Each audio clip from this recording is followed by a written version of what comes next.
primer lugar, bueno, pues decir que esto es un acto especial porque es el primero que hacemos las dos grandes asociaciones provinciales, la Asociación de Memoria Histórica de la provincia de Huelva, que tengo el honor de presidir, y el Foro por la Memoria de Huelva, cuyo responsable también está aquí delante, que es Félix Ramos.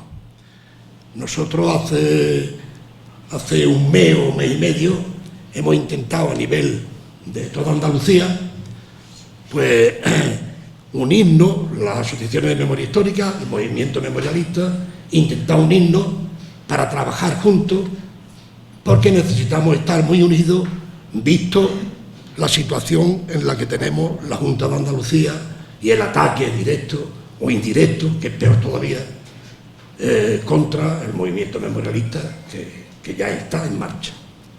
Entonces, como consecuencia de ese intento de unión, que es un camino que estamos haciendo a nivel andaluz, también lo hemos empezado a nivel provincial, y tanto el Foro por la Memoria como la Asociación de Memoria Histórica de la provincia de Huelva nos reunimos recientemente y hemos hecho una especie de coordinadora provincial cuyo objetivo primero es, bueno, pues intentar recorrer todos los pueblos de la provincia para presentarnos y además hacer actos como este donde expliquemos pues nuestro trabajo y también lo que estamos consiguiendo con nuestro trabajo y la necesidad que tenemos de que a nuestro trabajo se nos unan todas las personas que tengan de verdad interés en andar con nosotros, caminar en este camino pedregoso. Eso es lo que teníamos que decir, lo primero que tenemos que decir, y bueno, y a partir de ahora yo voy a ser muy breve, voy a ser el primero en intervenir. Aquí se trata de alguna forma de hablar, como habéis visto en el cartel, de hablar de la represión en la cuenca minera. Creo que por las caras que veo aquí, que son casi todas conocidas, no hay mucho desconocimiento, no tenéis mucho que aprender de nosotros, porque lo sabéis prácticamente todo, aparte de la cantidad de veces que hemos venido a hablar de eso, de la represión en la cuenca minera aquí, también en este mismo salón. Yo simplemente voy a resumir. Hay algunas novedades, algunas muy importantes, que va a ser la primera vez que se cuente, porque va a ser, como sabéis, nosotros estamos haciendo un trabajo a partir de las últimas subvenciones que recibimos de la Junta de Andalucía. No sé si el nuevo gobierno seguirá dando subvenciones al movimiento memorialista para hacer estos trabajos, que es un trabajo sobre el cementerio de Huelva capital. Y ese trabajo lo hemos terminado. Nos han ayudado, aparte a los investigadores de la Asociación de Memoria Histórica, hemos tenido la ayuda magnífica de José María García Márquez, todos los conoceréis, un gran historiador del tema, es de Sevilla, pero un gran historiador de los temas de memoria histórica. Fue el que, junto con el apoyo de Paco Espinosa, digitalizó, encontró en la segunda región militar todos los archivos de los consejos de guerra y los digitalizó y convenció a la Diputación Provincial para que se digitalizara, pagara esa digitalización y lo pusiera al servicio público. Y bueno, y ya a partir de ese tiempo, todos los que estamos aquí, todas las personas pueden bajarse en su ordenador todos esos consejos y estudiarlos sin ningún tipo de problema. Ese trabajo nos interesa mucho también a la cuenca minera, porque de alguna forma nosotros cuando empezamos ese trabajo en el cementerio, por la documentación que había estudiada, en el cementerio de Huelva había 844 asesinados de nombre desconocido y también de residencia desconocida, lo que significa que nuestro principal trabajo era, de alguna forma, encontrar los nombres y el lugar de residencia de esos 844. Era muy complicado. Hemos tenido que ir a muchos archivos en algunos no nos dejaban entrar. Hemos tenido que luchar bastante para conseguir datos, por ejemplo, bueno, del hospital provincial, porque nos ponían pega a los funcionarios, básicamente los funcionarios, nos ponían pega que al ser un hospital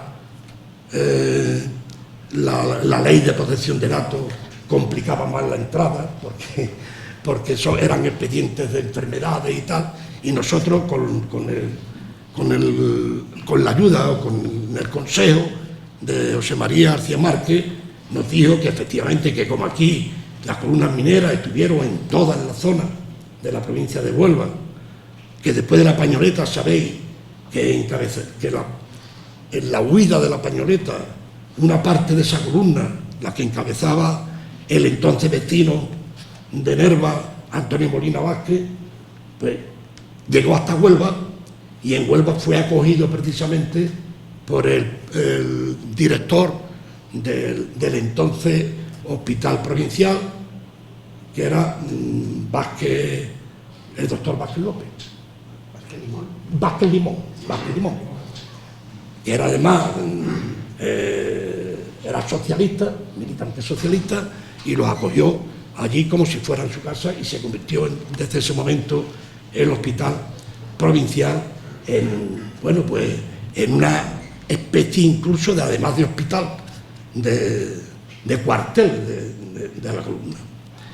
Y debido a eso pues había sospechas, aparte de que vosotros sabéis que en la cárcel murieron oficialmente, según los consejos de guerra, según los papeles, murieron muchos encarcelados murieron. A la mayoría le ponían enfermedades por asistolia, en fin, pero también había sospechas de que eso eran un poco, bueno, en parte mentiras, papeles que mentían, que había que confrontar con otros papeles, y normalmente cuando uno se ponía enfermo en la cárcel, lo mandaban al hospital provincial porque era el hospital público, y había que comprobar si esos enfermos habían pasado por el hospital y si habían entrado con una enfermedad o no habían entrado con ninguna enfermedad. Bueno, pues todo este trabajo, que ha sido un trabajo muy tremendo, hemos conseguido que de los 844 solamente queden 300. Eso ya es un éxito tremendo, solamente 300. Y yo ya os adelanto, aunque el día 29 lo vamos a presentar trabajo en la Diputación Provincial, en el Salón de Pleno de la Diputación Provincial, el próximo 29 a las 7, a las 6:30, presentaremos el trabajo. Podemos decir, este trabajo está hecho con un objetivo, con el objetivo de que cuando seamos capaces de que las administraciones empiecen el proceso de sumación del cementerio de Huelva, no por Huelva, sino también por toda la provincia. En Huelva está enterrado un gran número de asesinados de toda la provincia, pueblo a pueblo. Y ahora mismo os voy a leer efectivamente cuáles son los asesinados municipio a municipio.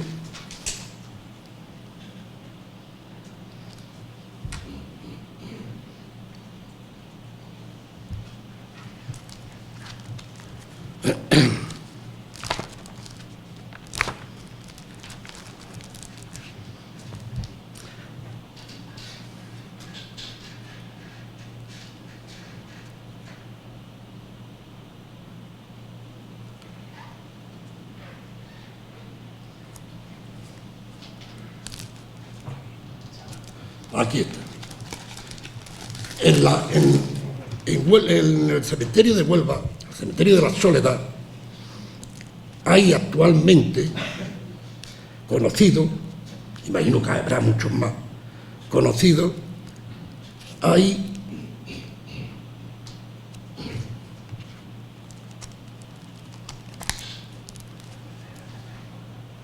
1095 asesinados allí enterrados, conocidos. De esos 1095, de Huelva capital, hay 300. Cuando decimos nos referimos a vecinos. Lo digo porque hay mucha confusión y se duplican muchas veces los nombres, porque hay investigadores o escritores que publican trabajos que dicen, cuando tienen que decir de dónde son, unos ponen la natural, saben que es natural de Aracena, y nos hemos encontrado después un mismo asesino en Aracena y en Nerva, por ejemplo. ¿Por qué? Porque el que escribe de Aracena a lo mejor es un investigador de Aracena y sabe que es natural de Aracena y lo pone. Eso tenemos que tener, y es los historiadores ya lo tienen muy claro y han llegado a ese consenso. Todos los nombres que se pongan de asesinados por la represión se debe de poner siempre, para que no haya confusión ni duplicación, el nombre, el pueblo de la residencia en el momento de los hechos, de la residencia. Entonces, teniendo en cuenta eso, sabemos, por ejemplo, que de Huelva capital, 300 residentes, algunos eran de nuestros propios pueblos, pero vivían allí hacía un año, hacía dos, trabajando, lo que sea. Bueno, pero eran 300, de Huelva provincia, 738. Esa es la importancia primero que tenemos que ver, que cuando empecemos a seguir con estos documentos, la exhumación del cementerio de Huelva, no solamente tenemos que implicar al ayuntamiento de Huelva, sino a todos los ayuntamientos de la provincia que hagan fuerza con nosotros para que eso sea posible. Porque de Huelva hay 300 y de la provincia 738.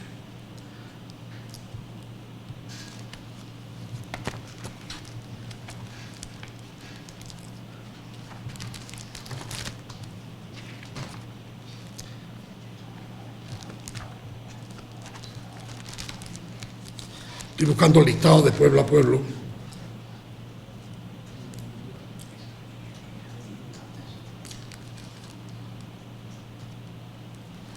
Que no sé si me lo...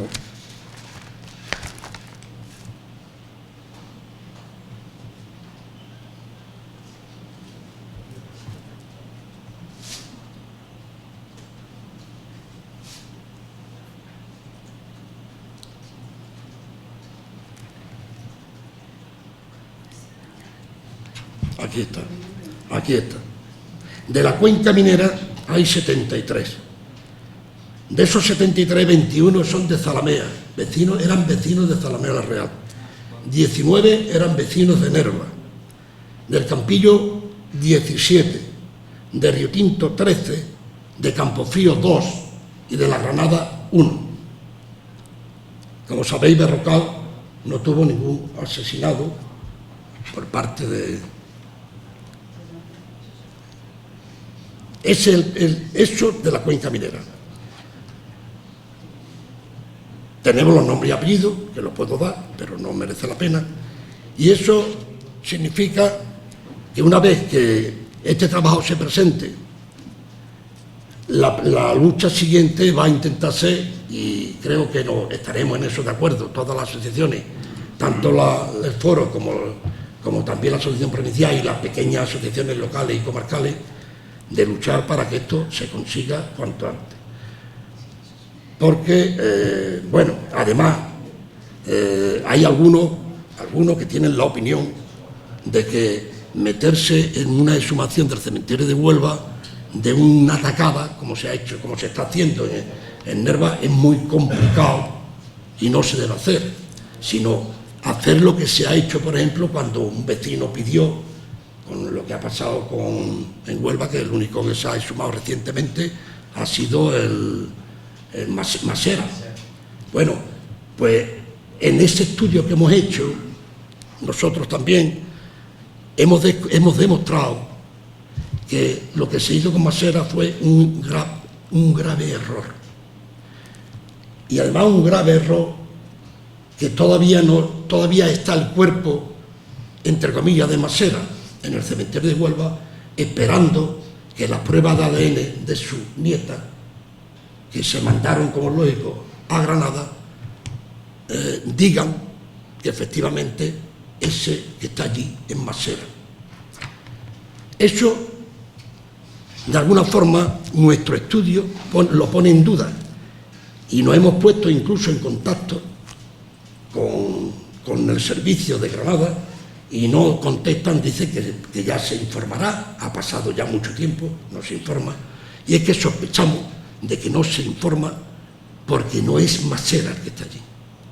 Y es muy fácil que no sea Masera, porque nosotros, estudiando los documentos, nos hemos dado cuenta que, a pesar de que los consejos de guerra, los famosos consejos de guerra que nosotros tenemos todos en nuestro ordenador, que miramos y que leemos, y que todos los asesinados, todos por condenas de muerte en la cárcel de Huelva, a todos en sus papeles aparecía: está enterrado en tal sitio, en tal patio, con tal, a tantos metros de tal y a tantos metros de cual. Eso nosotros en nuestra investigación estamos demostrando que no es real después. Entre el tiempo, aparte de que los papeles es una cosa y lo que ocurría otra, y lo que ha ido ocurriendo a lo largo del tiempo. Por ejemplo, en muchas de las fosas comunes del cementerio de Huelva, después de incluso terminada la guerra, se han ido enterrando gente por la beneficencia, que no tenían para pagar el entierro, o gente que morían de hambre, o gente que se encontraba muerta en la calle, y por la beneficencia, o como se le quiera llamar, se cogían al cadáver y se enterraban, se echaban en una fosa común, en cualquiera de las que ya había asesinado por parte del franquismo. Por lo tanto, hay una mezcla, y ya no tiene nada que ver los papeles previos con la realidad posterior. Ese trabajo, gracias a ese trabajo nosotros, en la conclusión primera es que el cementerio de Huelva no se puede sumar a petición uno a uno, sino que hay que sumarlo entero. Hay que sumar entero, sacar las pruebas de ADN y que se demuestre quién es cada quien. Y los que no se sepan, pues siguen siendo desconocidos, pero es la única solución. Es la primera vez que esto lo decimos, esto lo vamos a decir el día 29, pero que sepáis por qué camino andamos. Por lo demás, yo pensaba hablar, bueno, pues, de la cuenca minera, el papel que la cuenca minera ha tenido en el golpe de Estado, en enfrentarse al golpe de Estado, en la defensa de la República. Pues todo el mundo lo sabe, es un tema para tirarse horas hablando, dando datos concretos, pero lo fundamental es que la cuenca minera fue fundamental desde el principio, y fue fundamental a lo largo de, y fue fundamental hasta el final. Lo primero, bueno, de aquí sale, he tenido ya conocimiento de que el golpe de Estado era un hecho, de aquí sale la columna minera de la famosa de la Pañoleta.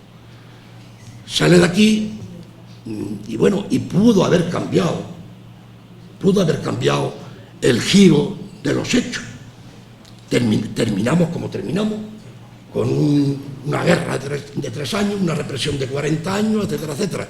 Y pudo, si hubiera triunfado lo de la Pañoleta, que pudo haber triunfado, si hubiera triunfado la Pañoleta, que pudo haber triunfado, pues pudo cambiar la historia, porque el golpe de Estado, donde únicamente tuvo éxito, fue donde empezó a tener éxito fue en Sevilla como consecuencia del fracaso de la Pañoleta.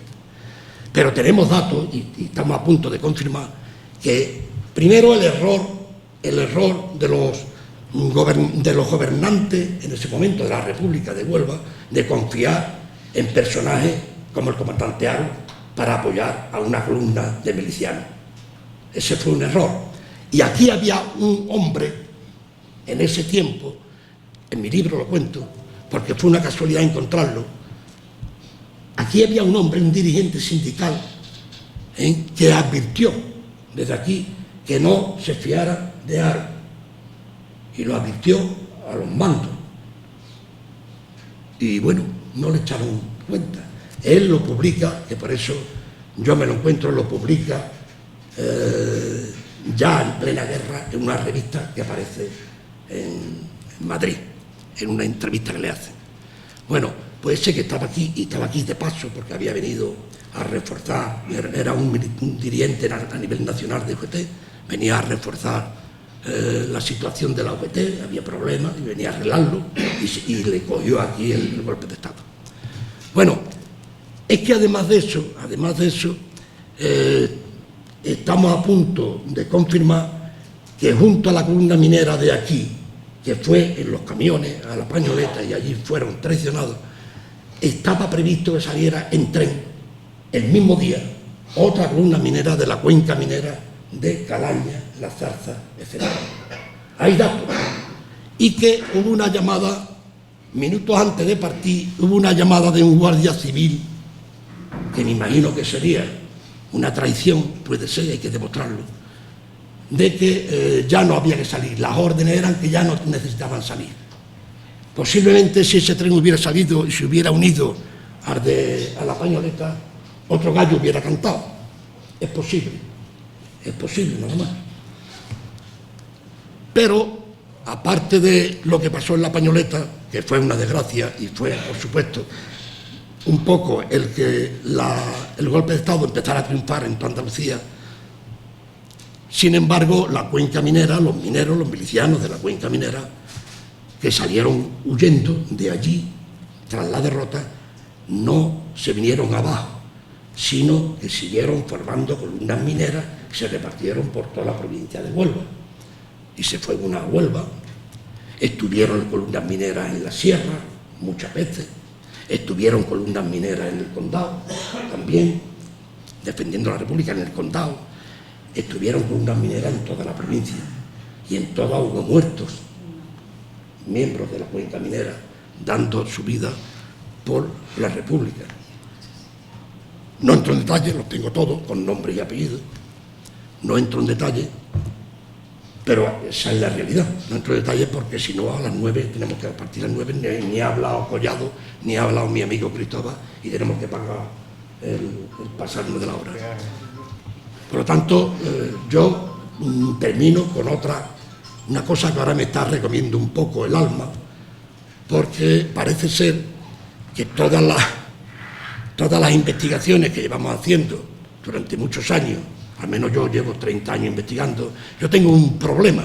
Yo empecé a investigar y lo que yo quería hacer, algunos amigos míos lo saben, era la represión en la cuenca minera.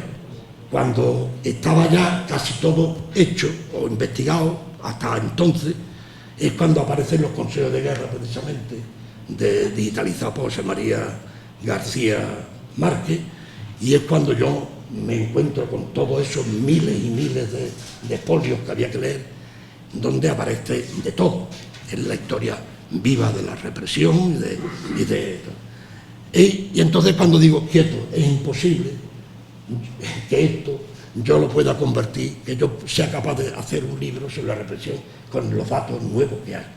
Y me centré en el Campillo solamente y empecé a hacer y publiqué Memorias Recuperadas, el Campillo, Salvochea, con la idea de hacer de Zalamea, el de Ritinto y el de Nerva, etc. Pero claro, ya uno tiene 71 años y a lo mejor no le da tiempo a tanto.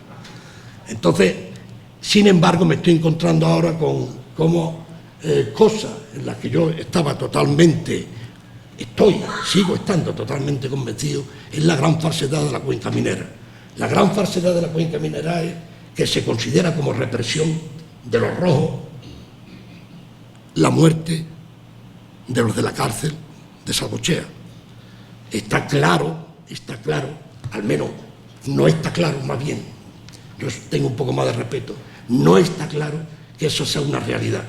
Y precisamente por los datos y precisamente por las contradicciones en todos los documentos que encontramos en los consejos de guerra, que es los que se basa un grupo de compañeros de Ritinto, amigos míos también, que han estado estudiando y vuelven otra vez a decir que lo de la cárcel de Campillo es un poco la negrura, la mancha, el borrón que tiene la cuenca minera en defensa de la República.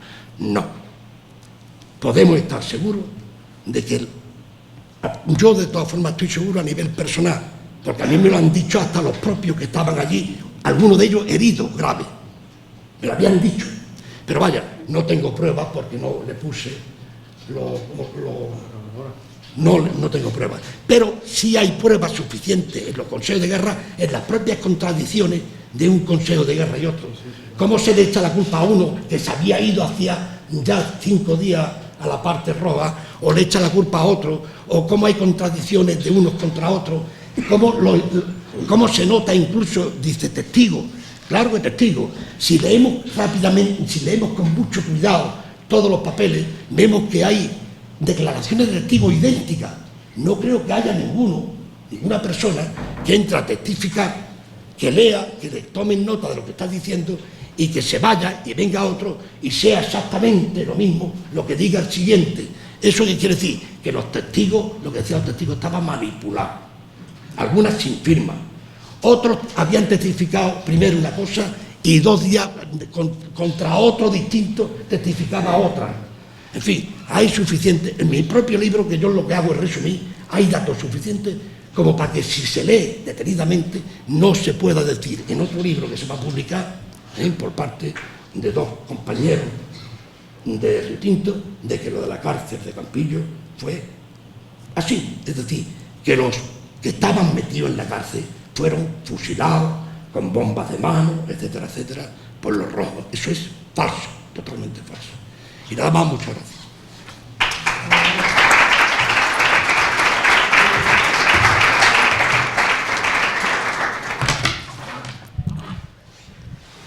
Bueno, pues como suele decirse, que de bien nacido es agradecido, pues por supuesto empezar agradeciendo al Foro por la Memoria y a la Asociación Memorialista de Huelva que me hayan invitado a esta jornada. Y bueno, respecto a lo de Campillo, hablaremos. Más pronto que tarde, por cierto. Pero es cierto lo que acaba de decir Fernando. ¿Se está de acuerdo conmigo? Sí. Muchas gracias. Dicho esto, yo lo que voy a hacer va a ser un breve recorrido por la historia de la cuenca minera desde el 29 hasta el 36. Y más que soltaros aquí una retahíla y dejaros locos, os voy a enseñar una serie de documentos que estoy seguro de que la mayoría no habéis visto y creo que puede ser mucho más interesante. Aviso de que puede quede cosas por saber, no tenéis ninguna obligación de saber, y en este sentido, pues al final, si queréis, os aclaro. Voy a saltarme muchas cosas, voy a obviar muchas cosas, pero tengo que ceñirme a media hora. Dicho esto, pues empiezo. La cuenca minera del 18 de julio del 36 era la Nerva. Era una Nerva que en poco más de 7 años había vivido una serie de acontecimientos que podría pensarse que empoderaron a la población. La realidad no es esa. La población de la cuenca minera no estaba tan empoderada como suele pensarse. Pero bueno, os explico. Vamos a ubicarnos en el año 29, cuando el gobierno de la dictadura de Primo de Rivera decide montar unas elecciones al Comité Paritario de la Minería, y no existía ni en Nerva ni en casi ningún sitio de la cuenca minera ningún sindicato que se pudiera presentar a esas elecciones. La UGT había desaparecido después de la represión de la huelga de 1920 y el sindicato católico lo montó la empresa justo para estas elecciones. Hubo una excepción que era la Peña de Hierro, donde sí existía la UGT y donde existió un comité paritario que estuvo funcionando durante toda la dictadura. Aquí tenéis una de las muestras. Arriba tenéis donde está el documento, que es lo que hacen los historiadores cuando citan documentos. No se dedican a copiar nombres de personas y a montar retahílas. Y pone: en Peña, efectivamente, hay hoy una organización socialista, según la cual las dificultades que tiene el personal de las minas se someten a unos comités integrados por elementos de la misma sociedad y que son los que resuelven si el obrero debe quedar o salir o sufrir un castigo. Y el director se conforma con ello. Y por este estilo hay una serie de cosas que son totalmente distintas a las restantes minas. Además, precisamente, el obrero que forma hoy parte del Comité Paritario por Peña es un antiguo socialista que ha estado muy perseguido en otros tiempos, hasta por la Guardia Civil. Tiene ideas avanzadas, palabra fácil, pluma suelta y un fondo político que le lleva a convertir el comité en tribuna de propaganda. Personalmente, nada tengo en contra de él, sino al contrario. Somos buenos amigos y puedo decirle que al mismo tiempo, como los socialistas de Peña apoyaron mi candidatura de diputado de Corte del 23, pero no dejo de comprender el grave peligro que este hombre, bla, bla, bla. Quien escribe esto es Manuel Fernández Barbuena, que era el abogado de la patronal minera de Huelva, y el hombre al que se está refiriendo era Salvador Pino. Salvador Pino aparece por primera vez en la historia de la cuenca minera en los años 10, en la década de 1910, y en el libro de Félix Luna es acusado de estar en connivencia con los alemanes, cuando habla de que los alemanes intentaron montar una huelga para cortar la producción de pirita de aquí y que no llegara a los ingleses. Este hombre es el que es acusado, Salvador Pino. Pero bueno, vamos a otra cosa. En este contexto, en el contexto de 1929, de las elecciones al comité paritario, la Federación Sindical Minera se fija aquí en las minas de Río Tinto y envía a un propagandista a fundar un sindicato.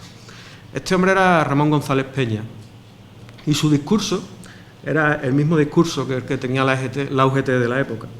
Era un discurso moderado que en ningún momento atacaba al régimen ni por supuesto a la Río Tinto Company Limited. Os pongo una parte de uno de sus mítines que casualmente porque lo he puesto queriendo. Es una crónica escrita por el mismo Salvador Pino al que acabo de referirme.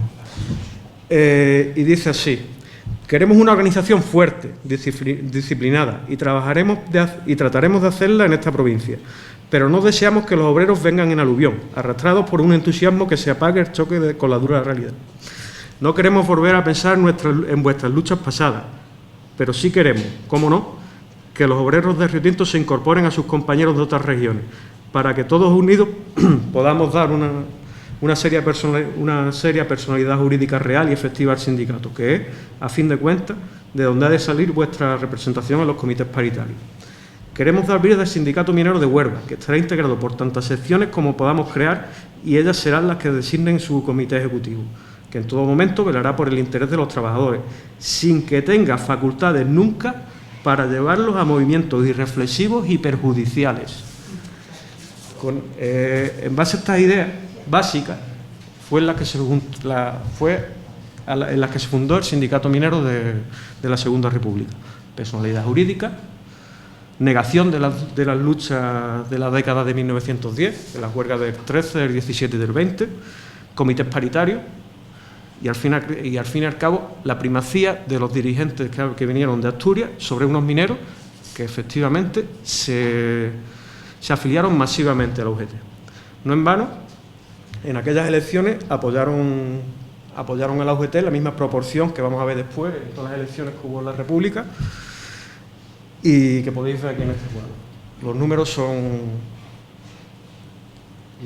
los mismos, por eso me voy a limitar solo a hablar de esto. Aquí lo tenéis, donde pone adicto, interpretar sindicato católico, y bueno, estamos hablando de un 80 y tanto, un 90% de esto.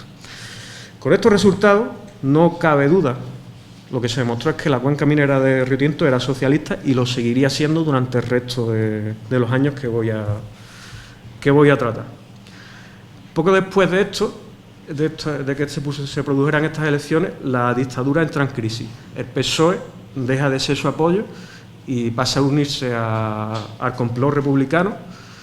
Primo de Rivera dimite, lo suceden Aznar y Berenguer, se produce el levantamiento de Galán y García Hernández, el 4 de diciembre de 1930. Este levantamiento debería haber estado acompañado por una huelga que no se produjo en casi ningún sitio de España, pero aquí sí. Y os pongo el bando que publicó el alcalde de Nerva para evitar, obviamente subvencionado por la compañía, como todos los alcaldes de todos los pueblos, de estos pueblos de la época, para evitar que la huelga se produjera. Y pone, es un fragmento evidentemente, Es lástima que en este pueblo honrado y trabajador haya sido sorprendido insidiosamente con tales noticias por elementos extraños y que hayan ido por ello los obreros a la huelga. Cuanto dice el alcalde que suscribe, por tener dichas noticias del gobierno civil de la provincia es cierto, y por ello os aconseja a todos que volváis al trabajo en la actitud correcta y de respeto que os caracteriza, sin dejarse influir por patrañas y en evitación de los prejuicios que de seguir en huelga haya que causar a sus familias y al pueblo en general.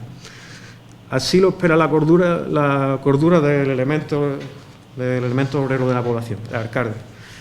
Valga decir que bandos como este los publicaron todos los ayuntamientos de la cuenca minera y que, si os fijáis, están todos en el archivo de la Fundación Río Tinto. He usado abreviatura porque si pongo ahí archivo histórico de la Fundación Río Tinto tengo que poner las letras. Esto no es casualidad, que estos papeles estén en el archivo histórico de la Fundación Río Tinto y no estén en los ayuntamientos no es casualidad. Imaginaos por qué. Bueno, esta vez, con motivo de esta huelga, fue la primera desde 1920 en la que los mineros de Río Tinto fueron reprimidos por sus luchas y acabaron en las cárceles, fueron despedidos, la casa del pueblo que llevaba 3 días abierta la clausuraron, etcétera. Pero la represión no duró mucho y el 12 de abril del 31 el PSOE en Nerva, Río Tinto y ya está. Ganó las elecciones y la conjunción republicano-socialista las ganó en Zalamea.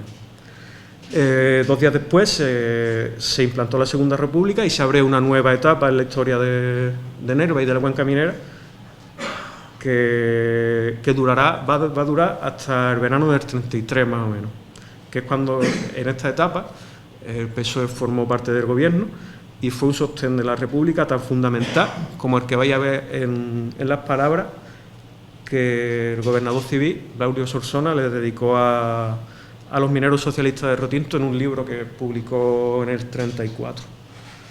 Y dice, una de las primeras visitas que recibió el señor gobernador fue la del director de las minas de Río Tinto. Poco tiempo antes se había convenido eliminar a 3.000 obreros, en vista de la crisis por la que atravesaban el mercado del cobre. Para no lanzar a 1.000 obreros a la miseria, la Organización Obrera de Río Tinto, modelo de disciplina y sentido social, había cedido a que la rebaja de los jornales se repartiera entre todos ellos, mediante un turno. España no sabe, no quiere saber lo que debe a los socialistas en cuanto a paz social. Sin el espíritu de disciplina y sacrificio de la UGT, la República había tropezado con conflictos insolubles de la envergadura de una huelga en Río Tinto a cada paso. Esa rebaja de los jornales a la que se refiere Solsona consistió en que los mineros trabajaban un día menos a la semana y evidentemente cobraban un día menos. Esto generó un conflicto que es conocido con el nombre de los alternos, que es transversal, dura todos los años que dura la República, pero de momento no estalla. Como acabo de decir, porque la UGT tenía como objetivo no generarle problemas al gobierno republicano. Esta situación cambia cuando el PSOE se ha expulsado del gobierno y el Partido Radical gana las elecciones de diciembre de 1933. De hecho, justo después de la victoria electoral del Partido Radical hubo una de las típicas insurrecciones libertarias, no aquí hubo un paripé, pero en otros sitios donde había más implantación de la CNT sí. En este punto, el socialismo va a optar por una vía insurreccional que se va a manifestar en octubre de 1934. Se convoca la huelga general revolucionaria y en este pueblo, en Nerva y en Campillo, se van a vivir, en Campillo no, en Sarbochea, se van a vivir varios días de enfrentamientos entre los mineros y la Guardia Civil. Esta huelga pues, terminó, como os podéis imaginar, con encarcelamiento, despido, la clausura de la Casa del Pueblo, la destitución del ayuntamiento, el aproximamiento y el encarcelamiento del alcalde y de todos los concejales socialistas. Y esto es parte de lo que cuenta Granados Bardet de aquellos días. Aunque mis padres me habían prohibido salir de la casa durante la noche del día 5 de octubre, salté por la ventana a la calle en cuanto hubimos cenado y volví a reunirme con mis compañeros, con quienes había acordado las acciones a realizar esta noche. Dejar totalmente a oscuras la población y tratar de tomar los 2 cuarteles de la Guardia Civil y el Ayuntamiento. Un inciso. Dejar oscura a la población es ponerle una bomba a la central que estaba ahí en Retinto, ¿eh? Y tomar los 2 cuarteles de la Guardia Civil, que aquí no somos todos de Nerva, pero vamos, son los que están en el actual edificio de servicios sociales, que no era nada de chico, y el que estaba donde está ahora mismo la Casa de la Juventud, que tampoco era nada de chico, y allí era donde estaban los de caballería. Fausto Fernández, secretario general de la agrupación socialista, no era de la agrupación socialista, era de las Juventudes Socialistas.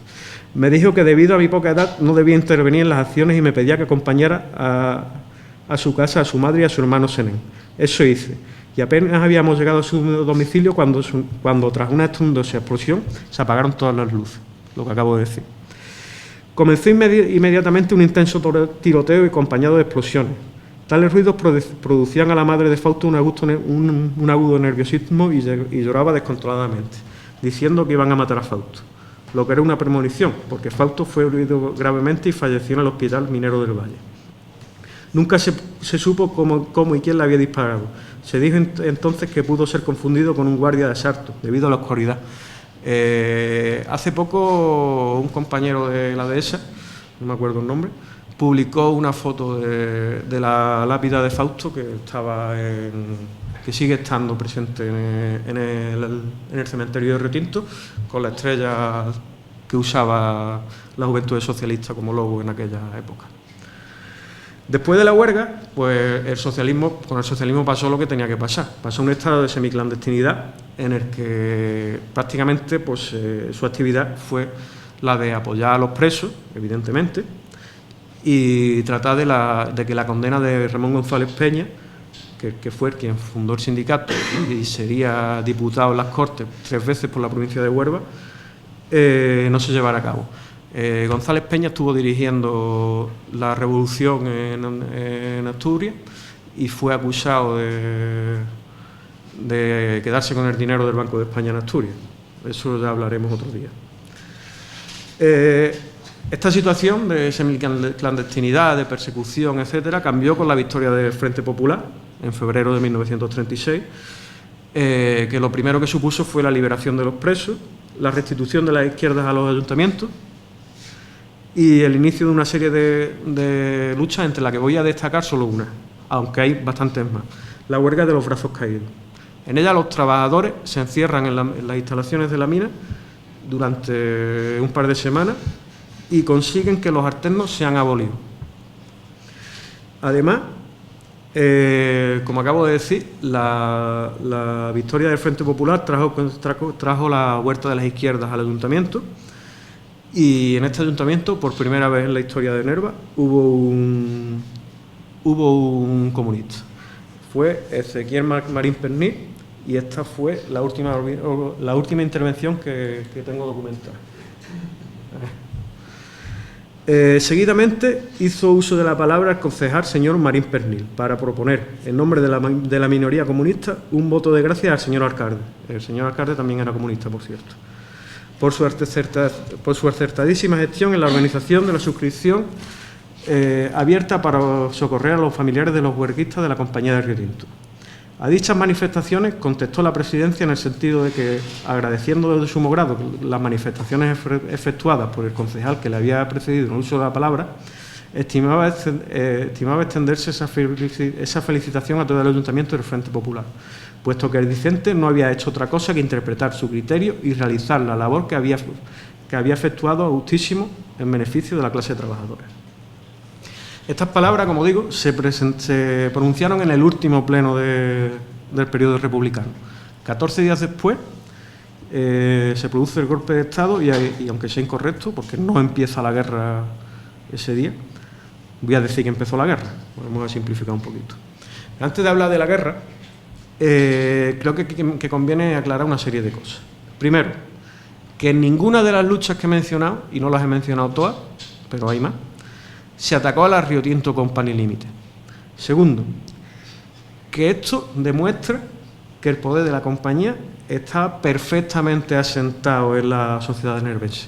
De ahí que os haya dicho que no se empoderaron tanto los mineros como solemos pensar. que aunque hasta ahora solo haya hablado de socialistas y comunistas, también había anarquistas y unas derechas más o menos vinculadas a la Rio Tinto Company Limited, que no se pueden dejar a un lado, pero que los dejo a un lado porque como si me pongo a hablar de todo, pues no salimos de aquí. No obstante, me referí a la UGT porque era donde se integraban a la gran mayoría de los mineros y de sus familias. Esa UGT de la que estoy hablando, ya lo he dicho, pero voy a incidir en ella, no era una organización revolucionaria. Y la insurrección de 1934 es una excepción que únicamente se explica por la entrada de la CEDA en el gobierno y que además estuvo mal preparada conscientemente por gente que la boicoteó desde dentro de la propia UGT. No estoy hablando de Nerva, estoy hablando en el plano estatal. Pese a esto, pues los mineros de Rio Tinto tenían una fama que seguimos teniendo todavía, que os la voy a ilustrar con las palabras de un cura que venía con una de las columnas que tomaron la cuenca. El cura se llamaba Bernabé Copado y la columna era de Redondo. Y decía, la serranía de Aracena y la cuenca minera de Rio Tinto eran la pesadilla de toda la región de Huelva. Cuidado con la pesadilla. Ya en parte en poder del ejército, por la clase de gente que la ocupaba, por las tropelías que venían cometiendo y los crímenes que habían perpetrado. No se quedó conforme y decía, esa región es con frecuencia juzgada con manifiesta injusticia. Algunos conocen de ella los pueblos que se escalonan a lo largo de la carretera que une la capital con Sevilla. Otros habrán recorrido las calles de la ciudad Aracena. Pobres en edificios suntuosos, y los más solo tienen una idea desfavorable por lo que han visto de sus cuencas mineras, ricas en mineral, pobres en vegetación y rodeadas de sombras por el carácter levantisco de sus habitantes. Ahí queda eso. Así las cosas, las primeras noticias del golpe de Estado llegan aquí en la tarde del 17 de julio del 36 y el ambiente que se respiraba en la cuenca, pues lo podéis imaginar, era tenso, evidentemente. Cuando esto se confirma, ya el día 18, tuvo lugar una manifestación por todas las calles de Nerva y la gente se concentró aquí abajo, en el paseo. Mientras tanto, el gobierno republicano, como acaba de decir Fernando, le ordenó al gobernador civil enviar la columna minera e intentar derrotar a Queipo de Llano. No estoy de acuerdo contigo en que hubiera podido cambiar la historia, pero vamos, ya hablaremos de eso también. Yo no voy a detenerme en la columna minera porque su viaje es bastante conocido y tampoco lo creo necesario. Por el contrario, sí que voy a decir que no va a ser hasta que vuelvan los supervivientes de esta columna, cuando se incendien las iglesias y se produzcan las primeras detenciones. Lo que indica que tanto el incendio de la iglesia como las detenciones eran respuesta a la agresión. No era...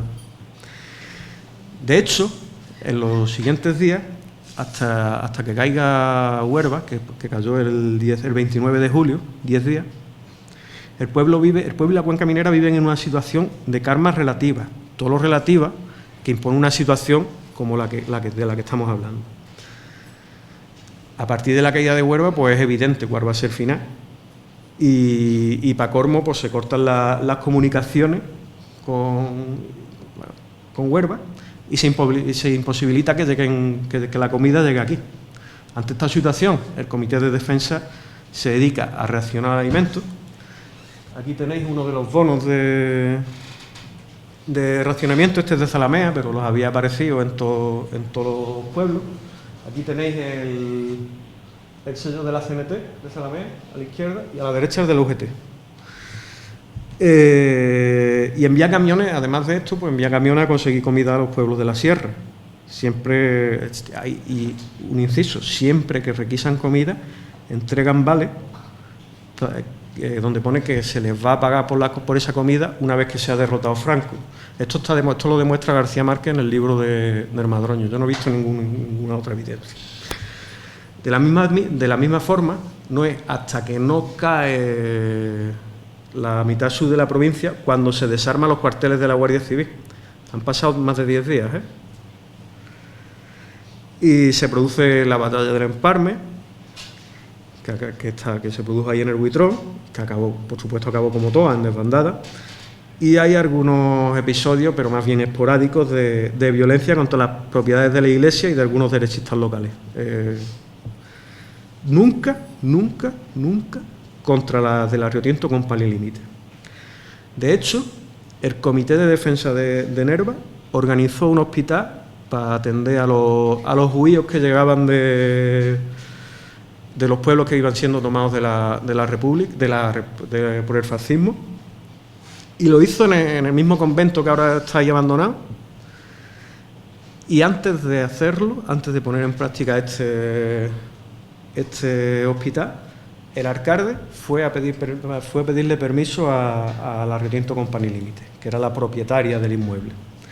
Esto es una carta que le escribía uno de los ingleses de Río Tinto a su mujer. Le estuvo escribiendo cartas todos los días y le dice, me vaya a permitir que os la traducción, no me voy a poner aquí a hablar en inglés. Esta mañana no tuvimos respuesta del Comité de Defensa acerca de nuestro hotel de refugiados, pero el alcalde de Nerva vino a vernos con el médico local para pedir permiso para usar como hospital la escuela como hospital. Dijo que estaba llegando un goteo de heridos del Castillo de la Guarda y fue, como siempre, muy razonable y educado. Estamos hablando de unos momentos de guerra, ¿eh? El razonamiento y la educación, yo creo que en esos momentos hay que tenerlos más en consideración que en el día a día. También dijo que vería al Comité de Defensa y trataría de que respondieran a nuestra petición de un té. Además, las líneas de teléfono de Huelva han sido cortadas y prometió ocuparse de ello. Las palabras hablan por sí solas. Yo creo que ha demostrado que durante estos días se vivió una normalidad relativa, insisto en lo de relativa, pues no era una situación normal, no es normal que haya un golpe de Estado, no es normal que haya asesinos por ahí por los campos asesinando a gente, no es normal. Y por eso hablo de relatividad. Evidentemente, toda esta normalidad relativa no trajo consigo la más mínima compasión por parte de los golpistas, que venían envenenados con las palabras como las que hemos visto en boca de Bernabé Copado. Pero ellos sabían que los mineros no eran unos rivales a tener en cuenta. Bueno, tenían 4 escopetas y la dinamita en sí misma no es un arma. Además, la dinamita, ¿a cuánto vas a tirar? ¿A cuánto se puede tirar un cartucho de dinamita? ¿50 metros como mucho? Ya ves tú. Un cañón de artillería tira a kilómetros. Bueno, aún así, el 20 de agosto empiezan unos bombardeos que, además de producir las primeras víctimas, siembran el terror entre los nervienses y convierten a los pozos mineros en refugios antiaéreos improvisados. Siempre con el permiso de la Río Tinto Company Limited. Ahí lo tenéis. Los 4 alcaldes me querían para protestar contra el bombardeo de la zona, que es una propiedad extranjera que puede ser dañada. Tuve que decirle que me temía que no tendría ningún efecto. Así que fuimos dentro para discutir las formas y maneras de conseguir sacar de los pueblos a las mujeres y los niños. Estuvimos poniendo varios capataces en todos los túneles para cuidar a las multitudes y me temo que eso es todo lo que podemos hacer. Aparte de los pozos, también hubo gente que se metió en Bellavista y que estuvo acampada en la casa de dirección durante todos estos días. Imaginaos lo que es terror.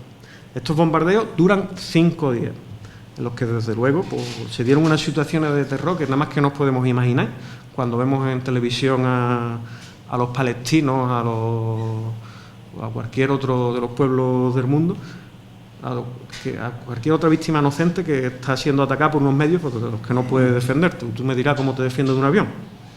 Y así llegamos al 25 de agosto, que fue cuando se puso en marcha la operación militar que ubicó a los fascistas en Sarbochea, en el Madroño y en Campofrío.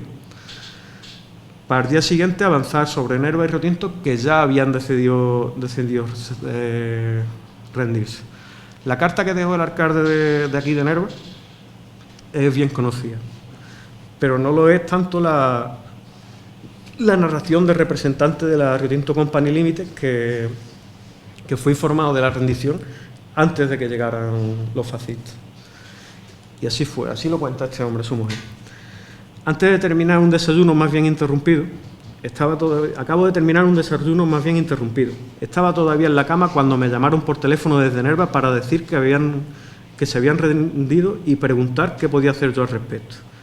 Les dije que entrar en contacto con el alcalde de Retinto porque estaba intentando telefonear a Zalamea para informar a la fuerza atacante. Entonces tomé un baño y me afeité justo me estaba sentando para tomar un huevo duro cuando llegó la comisión caminando, la comisión de la gente de Nerva. Dijeron que en Nerva muchos hombres armados se habían marchado corriendo. Ellos no tenían suficientes rifles para rearmar a los guardias civiles y se habían dejado a los prisioneros encerrados bajo llave para que estuvieran seguros. Poco después de esto, pues llegó la columna de Rentería y empezó la represión que nos va a comentar ahora mismo Cristóbal. Muchas gracias.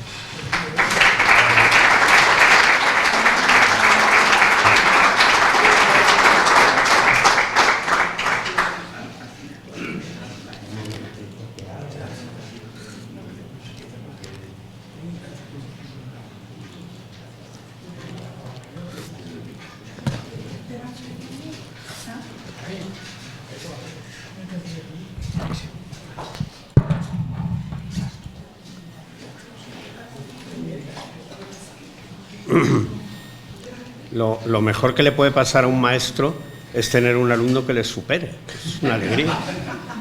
Yo he escuchado con verdadera delectación, interés, lo que ha contado Miguel Ángel, ¿no? Bueno, y además ya este salón de actos se me está haciendo familiar. Quiero agradecer mi asistencia aquí otra vez más y estoy muy a gusto de estar con ustedes y con los compañeros que me están acompañando en la mesa. Yo me voy a limitar, por la brevedad del tiempo, para no tener que pagar los 20 euros. Digo yo que poniendo 1 euro cada uno tampoco pasaría nada si nos alargamos un poco. Pero bueno, me voy a limitar a explicar sutilmente, rápidamente lo que fue la represión simultánea y subsiguiente a la guerra civil, y voy a hacer como Miguel Ángel, acudir a documentación, sobre todo comentar documentación. Bueno, esto es una frase que se saca de una comisión de la ONU en la que dice algo que a mí me resulta muy interesante y muy motivador para montar estas charlas, ¿no? Y es el que el conocimiento por un pueblo de la historia de su opresión pertenece a su patrimonio y como tal debe de ser preservado. Yo cada vez estoy más convencido de que lo que estamos haciendo es contribuir a enriquecer el patrimonio de los hombres y mujeres de esta provincia. Bueno, la República se proclama, como ustedes saben, y como ha contado Miguel Ángel, en abril de 1931, esa es la Puerta del Sol, y muy rápidamente quiero que vean los resultados electorales. Lo digo porque esto va a explicar en gran medida la represión posterior. Los resultados electorales en las elecciones a Cortes a finales de junio de 1931. Los 7 primeros son los candidatos de la coalición republicano-socialista.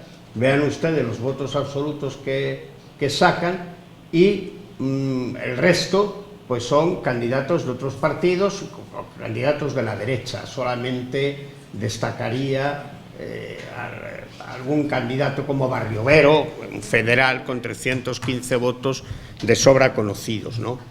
En las elecciones de 1933, en la segunda vuelta, fíjense en los porcentajes, los votos del PSOE, se presentan ya ahí solo 2 alternativas, el PSOE y una coalición de derechas, los porcentajes que alcanzan, en el caso de Nerva, el 98,41.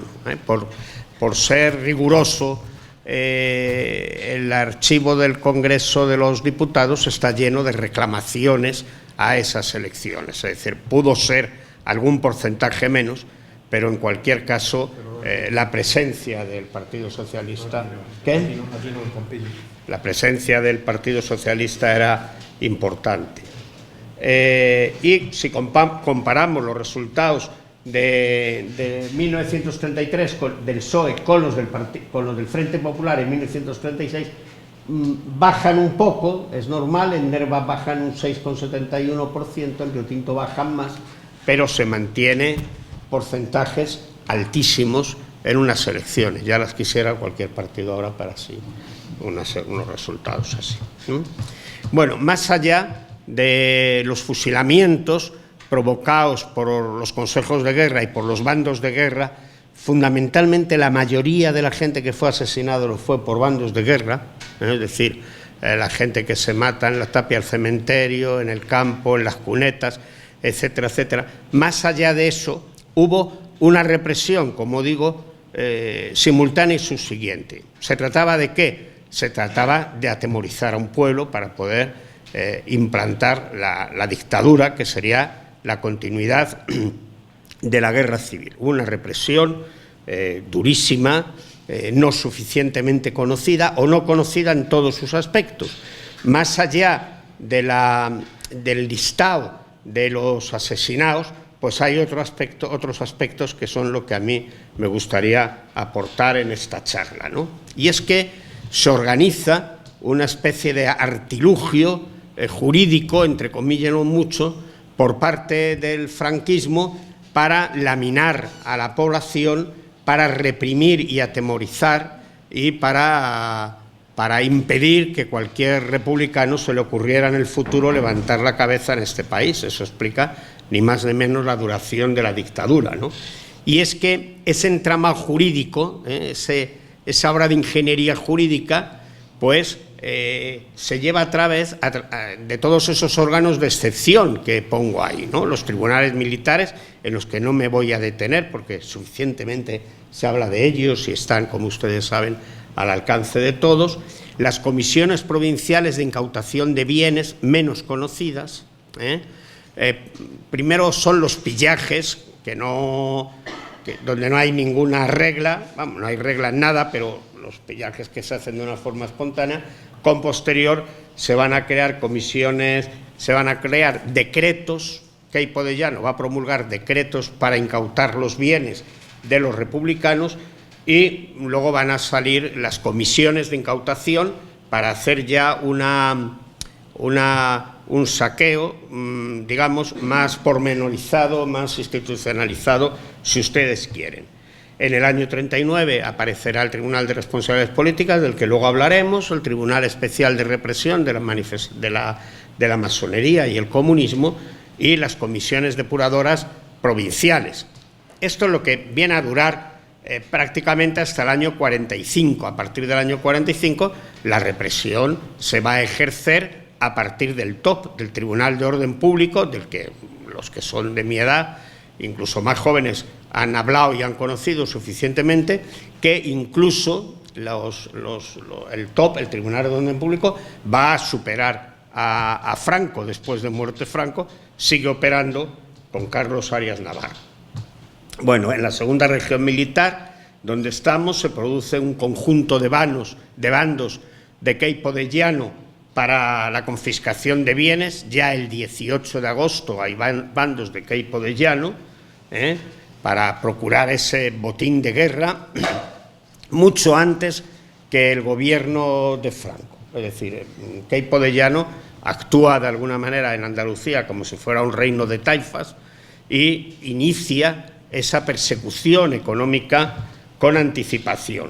Y nos encontramos en el Boletín Oficial de la Provincia edictos de confiscación de bienes, están en el archivo de la Diputación Provincial, como el que aparece ahí, en aplicación del artículo 2 del bando de 11 de septiembre último, a individuos culpables de actividades marxistas o rebeldes. En este caso aparecen, como ven ustedes ahí, los nombres de Coralia Jordén Fernández, un apellido suficientemente conocido aquí, y Enrique Birlanga Roses, que aparecen en el Boletín Oficial de la Provincia. Aparecen en otra fecha, en el 7 del 8 del 37, el sindicato minero, es decir, se incautaba bienes no solo de las personas, sino también de entidades republicanas, en este caso el sindicato minero, y me parece que de Nerva, quiero recordar, que aparece también una cooperativa, que debía de ser una cooperativa sindical, que también es incautada por el franquismo. Y este es otro listado, no voy a ser más hay Daniel Ramos y Alonso Rodríguez, aparecen decretos persiguiendo a López Bermúdez Francisco, un personaje que sería asesinado en Mauthausen, que acabaría en Mauthausen, que aparece casado, de profesión entibador, de 33 años de edad, domiciliado en Nerva, fugado del campo de concentración de Viator, y luego es reclamado en Huelva. Y miren, porque esto es muy interesante, un vecino de aquí aparece un anuncio, una incoación de expediente de responsabilidades políticas de Manuel Conejo Cervera, en el que se dice que se instruye expediente contra Manuel Conejo Cervera, de profesión calderero, casado, vecino de Nerva, con la coletilla siguiente: que ni el fallecimiento, ni la ausencia, ni la incomparecencia del presunto culpable detendrán la tramitación y fallo del expediente. Fíjense que es de octubre de 1939, el año de la victoria. Luego será el otro será el segundo año de la victoria. Es decir, la megalomanía de Franco le lleva a contar como si se iniciara un calendario nuevo, como los emperadores romanos. Pero fíjense, ese aviso que da, ¿qué es lo que quiere decir? Que si no se para el expediente, lo que están buscando es obtener dinero a través de multas, obtener bienes, y de esas sentencias tendrán que responder. Si al que van dirigidos ha sido asesinado, ha huido, ha desaparecido, tendrán que responder la familia. La familia, que eran los padres, los hijos, bueno, la viuda, los hijos, los padres y los hermanos. Hasta los hermanos se les hacía responder de esas incautaciones. Lo primero que encontramos en los bancos es, en el boletín oficial, es ese aviso.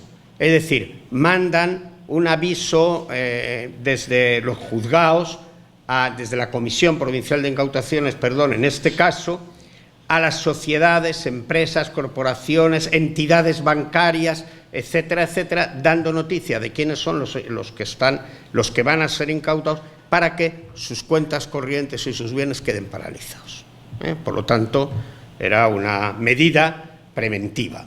Y ahora paso a enseñarles un expediente de confiscación de bienes de un vecino de Nerva, Luis Tejera Revuelta, socialista, en el que él mismo se ve obligado a hacer una declaración de cuáles son sus bienes. Como ven ustedes, en este caso era una persona, digamos, pudiente para la época, en el que él comunica que tiene 10.300, era un dinero, 10.314 pesetas en el Banco Central de esta plaza.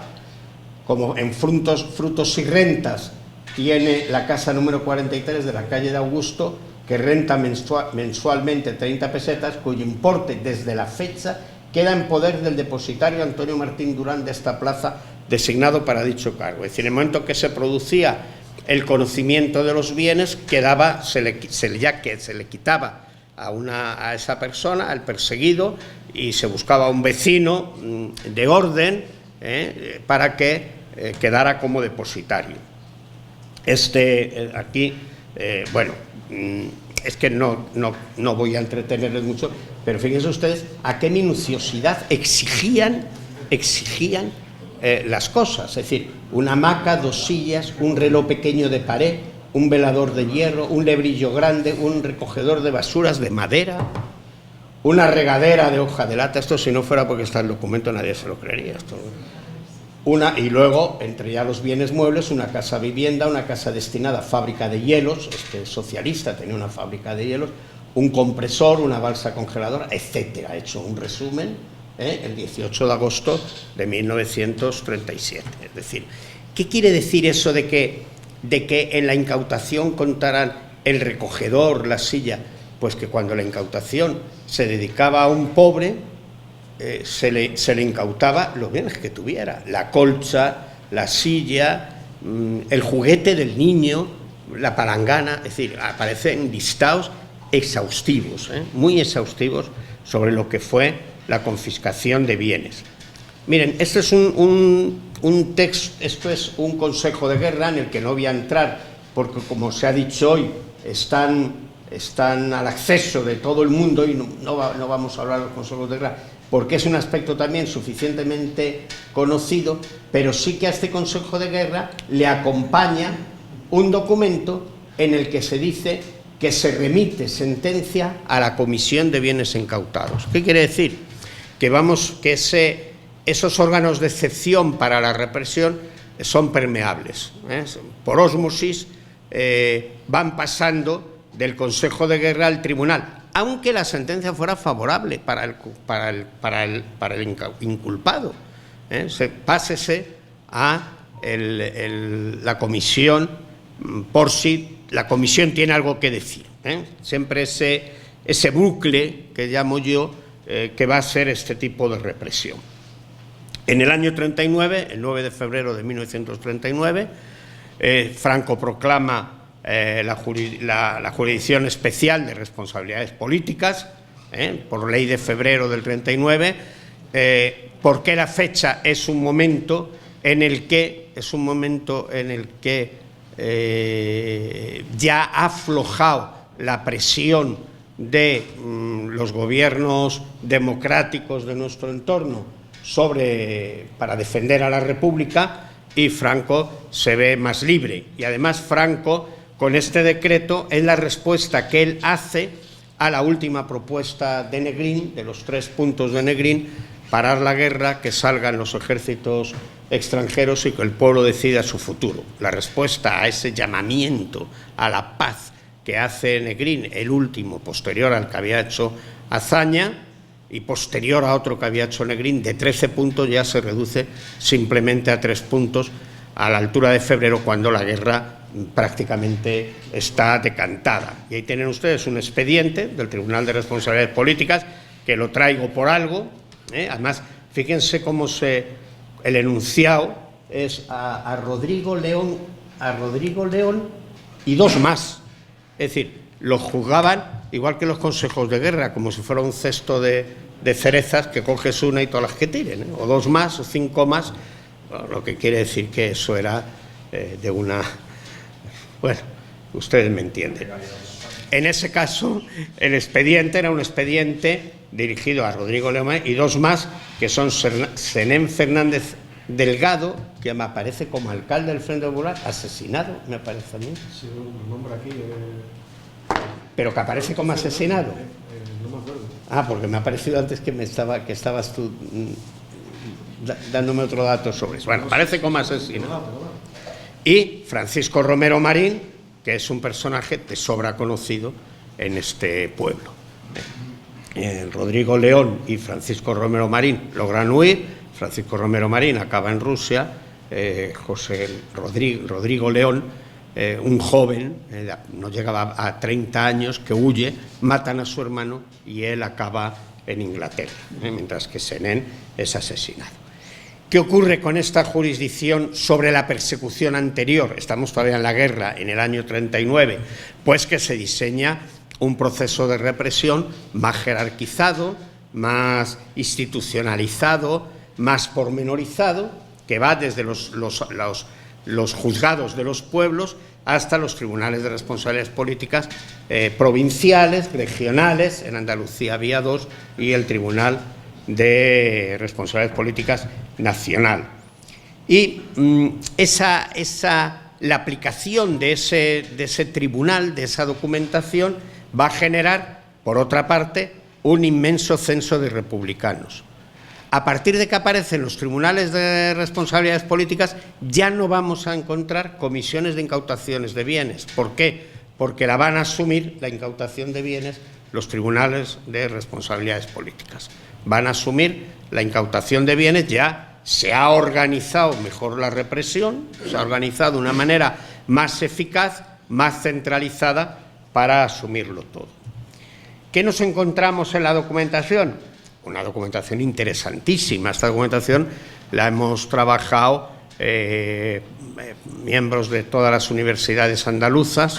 Hemos creado una base de datos amplísima, ya ha salido un libro como un adelanto, y del que podemos sacar muchísimos aspectos, haciendo relaciones, es decir, quiénes denunciaban, a quiénes se denunciaban, qué partido político se perseguía más. Tengan en cuenta que ya con los 2 meses subsiguientes al levantamiento, al golpe militar, se había perseguido fundamentalmente a los dirigentes del Frente Popular en todos los pueblos, a los alcaldes, a la gente más significada, a los dirigentes sindicales, etc.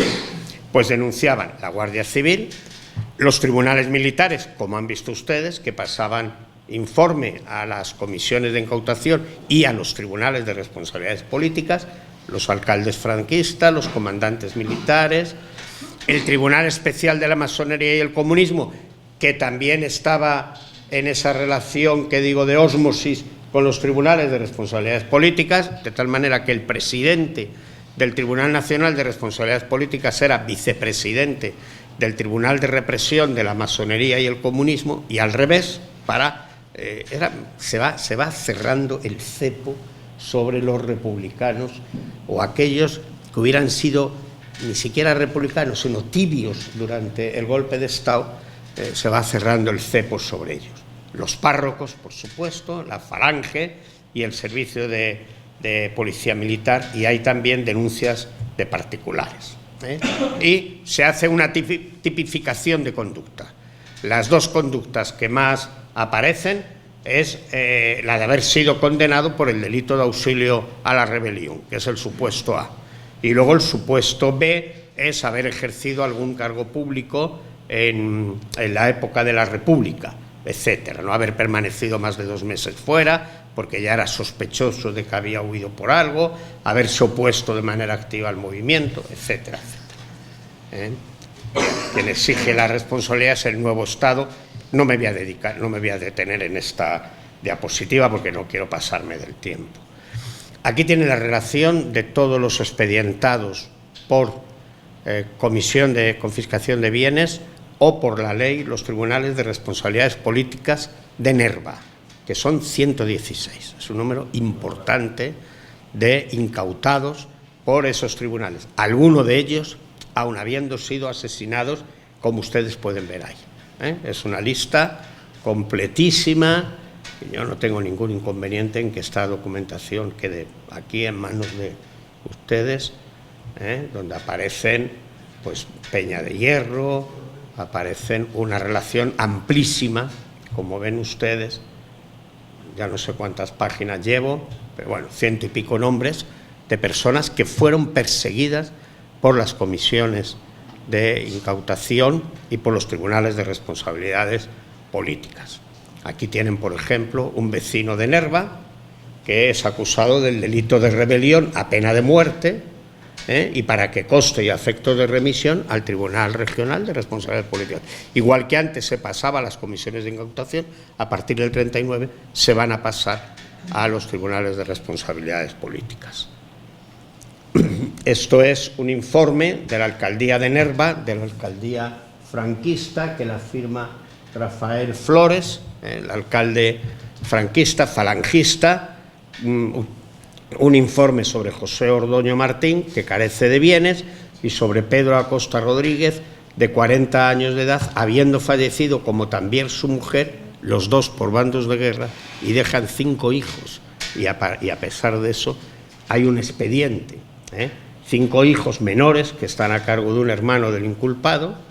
El inculpado y su cónyuge, que fallecieron a consecuencia de la aplicación del bando de guerra, no poseían bienes de ninguna especie, pero van buscando bienes, estas sentencias.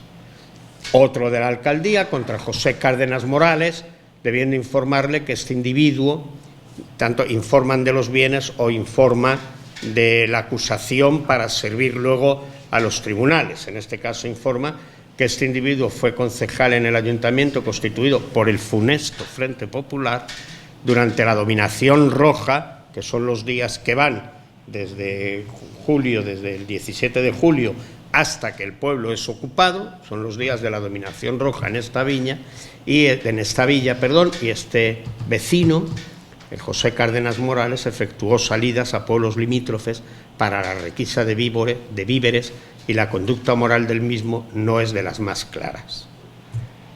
Un informe de la Guardia Civil sobre José Carrasco Laínez, del que dicen es de pésima conducta y antecedentes políticos, desafecto a la causa nacional y contrario a la religión.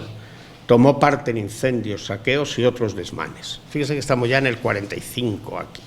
Esto es un resumen de papeles y papeles de documentación que hay sobre todos estos procedimientos. Y en este caso es la Falange Española y de las Jons sobre el vecino Víctor Adame Candilejo, del que en el 41 se dice elemento destacadísimo del Partido Socialista, fue concejal en el Ayuntamiento del Frente Popular y durante el dominio rojo tomó parte en el incendio y saqueo de la iglesia, no tiene bienes reconocidos, su conducta moral deja bastante que desear. Informan del mismo, dos vecinos, Juan Lozano, Julio Barba y Francisco Gómez Mena. Informaban, es decir, testigos podrían... Bueno, a ver si me va a pasar lo que a la familia de quien ha sido, de uno que han señalado al que un secretario de un juzgado que juzgó al poeta, a Miguel Hernández, ¿no? Otra vez Falange, viva Franco, arriba España, concejal del funesto popular, José Cárdenas, durante la dominación roja en esta localidad, se dice, tomó parte en salidas de camionetas a pueblos limítrofes en la requisa de Víbora. Insisto en lo que decía antes, me parece que era Fernando, es decir, cómo los informes son calcaos, lo que quiere decir que lo que a algunos le llevaban era simplemente para que lo firmaran y el mismo informe lo firmaban todos, ¿no? Otro de las Jons formó parte en las columnas que de esta vía salieron, etcétera.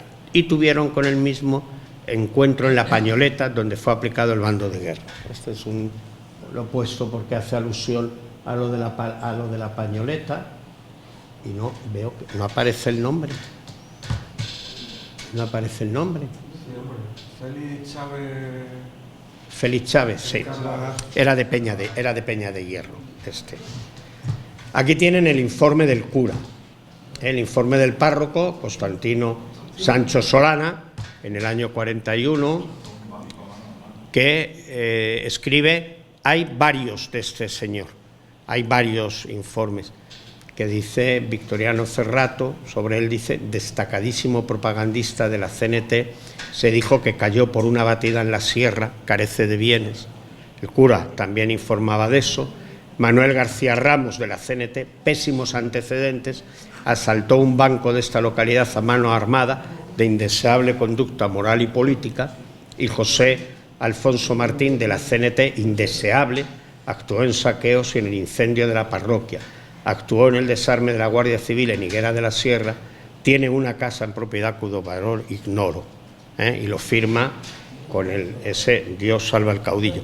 Tengo que decir, Fernando, en honor a la verdad, que en el caso del Campillo aparece un cura que escribe una carta que es una excepción en las otras cartas que me he encontrado los otros testimonios de los curas. Escribe un cura del Campillo y dice, yo no tengo por qué dedicarme a esto, bastante trabajo tengo con mi tarea y no quiero meterme en estas historias y tal. Que era el cura que sustituyó al que estuvo en la cárcel. Efectivamente, ese cura es el único. Ahí tienen ese informe. Y en el año 40,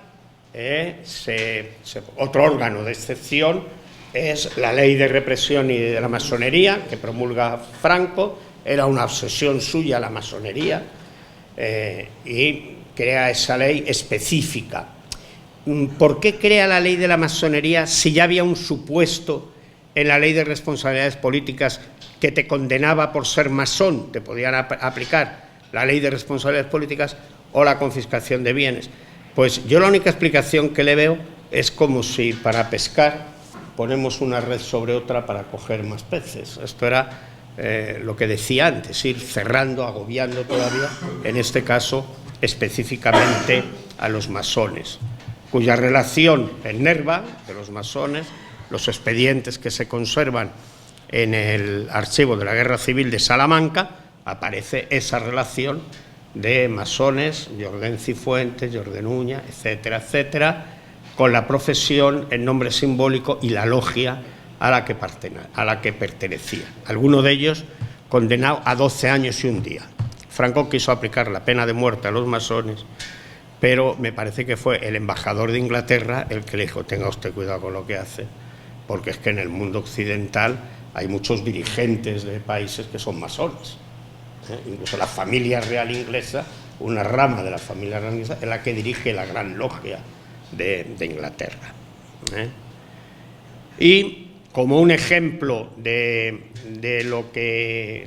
otro órgano de excepción, solo como un ejemplo, en el BOE sale un anuncio de la Comisión Depuradora Provincial del Magisterio de Huelva. Va a haber una charla específica para eso, que la va a dar Félix, por lo tanto no voy a insistir más.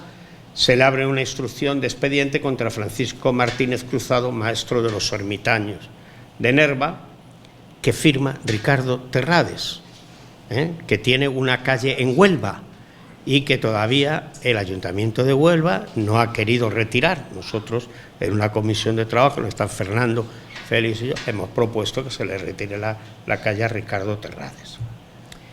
Miren, aquí voy a detenerme un poco más, porque creo que esto es importante, y es el profundo sentido antijurídico que tiene toda esta legislación.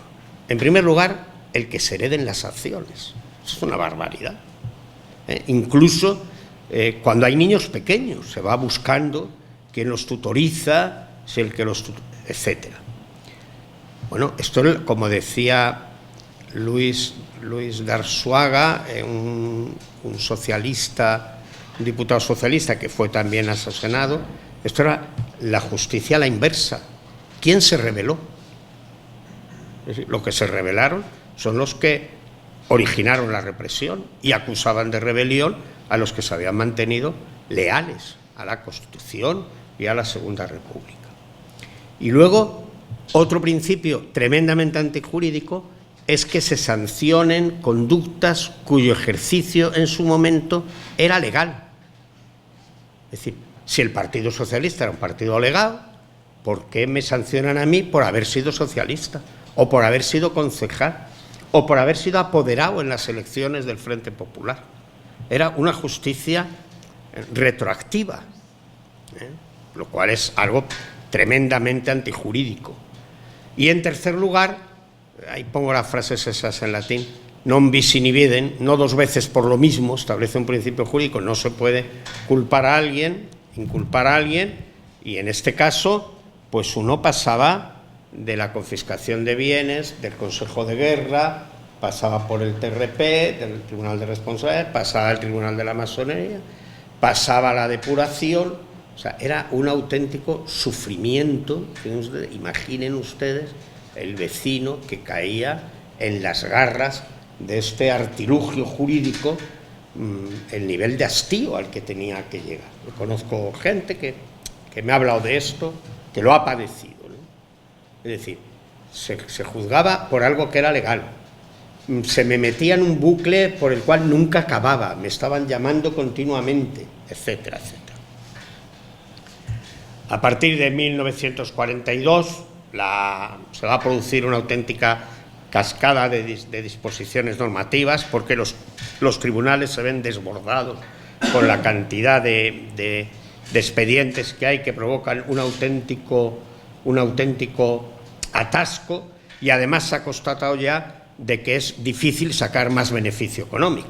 Claro, el beneficio económico va, pues imagínense ustedes, en un pueblo como Tarsis, donde dimos una charla parecida a esta, lo que le quitaban a la gente era la bicicleta, porque era lo único que tenían.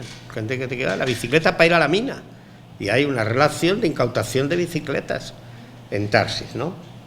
Pero, por ejemplo, a algún diputado, pues a Cordero Bell en Huelva, le incautan la farmacia y le incautan una casa y le ponen, pasa que huyó, pero al presidente, al que había sido presidente durante la mayor parte de la República, don Niceto Alcalá Zamora, que era un medio propietario olivarero de Priego en Córdoba, todas sus tierras, todo eso quedó incautado. Y además ya la impresión en el 42 de que el censo de rojos había finalizado. De tal manera que en el 45, cumplida ya en su esencia la finalidad atribuida a la ley, como decía el decreto, queda derogada la ley. Y se crea una comisión liquidadora que procedió a un sobreseimiento más o menos generalizado. Tengan en cuenta la coyuntura internacional, es decir, la suerte de la guerra mundial va a influir en que el fascismo aparentemente, pues tenga que moderarse. De hecho, en septiembre se suprime el brazo en alto y España tiene que dar otro aspecto, ¿no? Y esos sobreseimientos se producen una vez dictaminados, como he dicho antes, los castigos más ejemplares, que no eximían de la sanción administrativa. En los pueblos no eximían de devolver todos los bienes incautados. Es decir, en los pueblos del condado, en los pueblos agrícolas, pues incautaban los burros, había un apartado que eran semovientes, las bestias, las yeguas, los caballos, y eso desaparecía, ¿no? Eso no había forma de recuperarlos. La vida legal de muchos expedientes llega hasta el 60, fue un auténtico calvario judicial recuperar algún bien, los que lo recuperaron, porque además los bienes se devolvían con la tasación de cuando fueron incautados, con lo cual ya aquella tasación había quedado periclitada. Los subastados, porque uno de los sistemas que se empleó fue la subasta en el pueblo de los bienes. Otras veces se llevaba hacienda. A un carpintero de la Zarza le quitan las maderas para arreglar las ventanas del cuartel de la Guardia Civil. Eran bienes prácticamente irrecuperables, ¿no? Y además de lo incautado deducían la cuantía de las multas, con lo cual muchas veces, además de lo incautado, había que pagar la diferencia de las multas. Una auténtica persecución. Miren, a veces corre la idea por ahí de que el franquismo empezó a aflojar a medida que avanzaba el tiempo. Eso no es verdad. Eso no es verdad. Murió Franco y allí estaba el topo todavía, con Arias Navarro. Y durante los años 74, 75 y 76 se tramitaron 13.010 procedimientos. Casi el 60% de los 60 años de funcionamiento del Tribunal de Orden Público. Se tramitan al final. Por lo tanto, la represión fue larga. A modo de conclusión, la jurisdicción de responsabilidades políticas constituyó ante todo un eficaz instrumento de control y escarmiento social y, más allá de sus fines económicos, contribuyó a la marginación y la exclusión social de los vecinos. Hay que imaginar a las viudas que quedan en el pueblo, que le han matado al marido, que le han incautado los bienes, señaladas en el pueblo, avergonzadas, tan avergonzadas, que esa primera generación que vivió directamente la represión no ha sido capaz. Han sido, todo el movimiento de la memoria democrática tienen que ver con los nietos, que son quienes han sido capaces de mover y de descubrir todas estas cosas, ¿no? Es decir, el sometimiento, la represión física, las depuraciones, las sanciones, terminan por generar en los años de posguerra un clima de terror entre la población que, salvo resistencias muy puntuales, consigue neutralizar a los opositores y desmovilizar políticamente a la sociedad andaluza. Por tanto, a toda esa represión debía unirse la penuria de los acusados, de sus familias, la derrota moral y el vencimiento espiritual. Y hay que señalar también que la Iglesia, a través de su red benéfica y propagandística, fue quien gestionó el perdón y toda la recristianización que había que hacer. Niños sin bautizar, matrimonios arrejuntados, tuvieron que normalizar cristianamente la sociedad española. Muchas gracias.